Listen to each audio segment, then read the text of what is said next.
नमस्कार सांग मैंने आमर यूट्यूब चैनल थी आपण मन के बहुत बहुत स्वागत।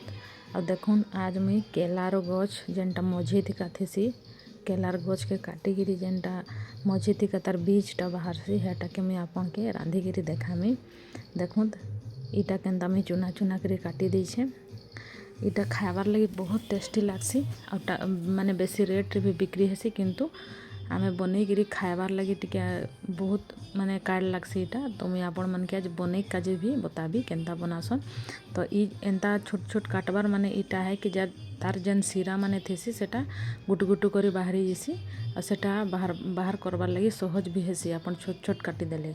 आ इहादे आमे ताके गरम पानी थी पहले नून और हल्दी देकरी सिझेई दमा भल करी कहीं जे तार कषा अंशटा जेन थीसी कदल बीजार से कषा अंशटा भागी जावा आउ जेन जेतकी जीरा माने सिर मने तार बाहरी छे सेटा फिर सिझाला परे फिर आउ बाहरी जावा। तो देखो तुम तार लगी क्या क्या मसला माने नहीं थी अदा लहसुन है आमर धनिया जीरा और पोस्त ये सब के नहीं करी मुई बाटी देछे। आउ ताके रांधबार लगी मुई पियाज काटी देछे सरसों फुटा नहीं देछे। आउ देखो इहादे आमर कदल बीजाटा सिझी जाइछे केते सुंदर भावरे आउ हल्दीर रंगटा भी आस जाइछे। तो आमर एंता कंटा चामच थी एंता किंद्राले इतार जेतकी सिरा सबू बाहरी जैसी तापरे इहादे इटा के हमें ठंडा पानी थी 2-3 थर धोई दमा जेनटा कि तार कषा अंशटा पूरा पलई जावा। और देखो केते सुंदर भाव इटा दिशुछे।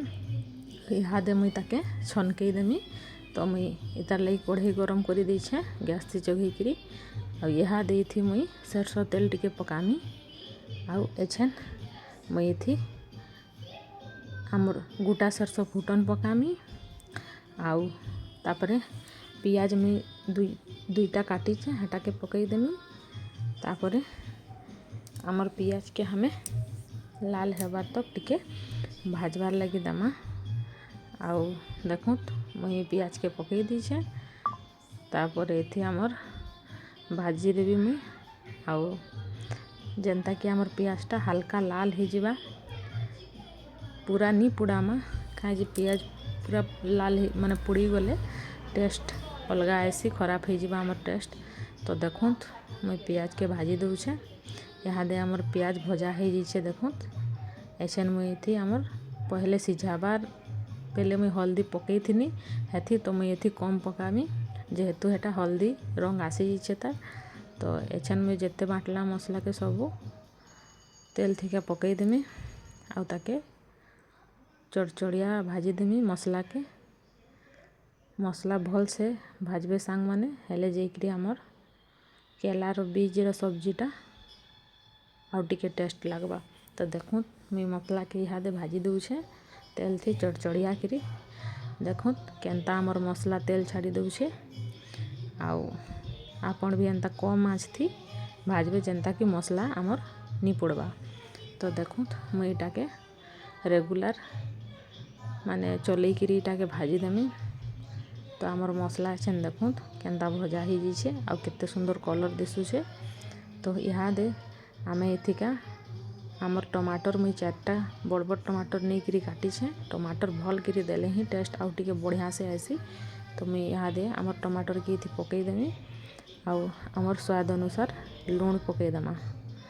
आमर मसला टमाटर भल से सिझी करी मिक्स हो जावा लूण के देले आमर टमाटर भी भल करी सिझी करी पान हो जावा।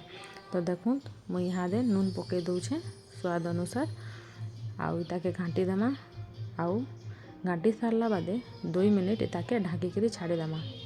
तो सांग माने मुई तो रेगुलर वीडियो छाड़ूछे आपण मन के मोर वीडियो केनता लागसी कमेंट करी मते निश्चय जणु आ मोर रेसिपी माने भल लागुथिले मोर चैनल के जरूर करी सब्सक्राइब करबे आउ मोर वीडियो के लाइक कर देबे।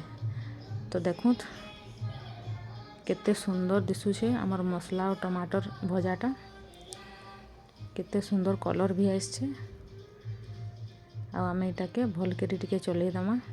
आउ इहादे आमे इथी आमर जेन सिझा होइथिला कदल बीज के इथिका पकई दमा। तो देखो सांग माने आपण माने भी ई प्रकार बनई करी खाइबे बहुत टेस्ट लागसी आउ मते कमेंट करिकरी जरूर जनाबे आपण मन के केनता लागला। तो देखो इहादे मुई आमर सिझाला केला बीज के पकई देली आउ घाटी देमा भल करी आउ इताके 2 मिनिट लगी 5 मिनिट तक ढाकी ढाकी करी भाजी देबे जेनता कि चड़चड़िया भजा हो जावा। तापर इटाके उतरी देबे। तो देखो मैं इटाके घाटी दूचे केते सुंदर दिशुचे। देखो जितकी सुंदर आमर केला बीचर सब्जी दिशुचे हेतकी स्वाद खाबार लगी भी लागसी।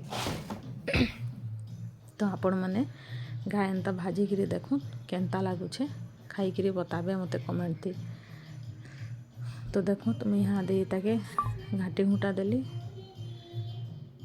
तापरे 2 मिनिट का जे ताके ढांकी दमा।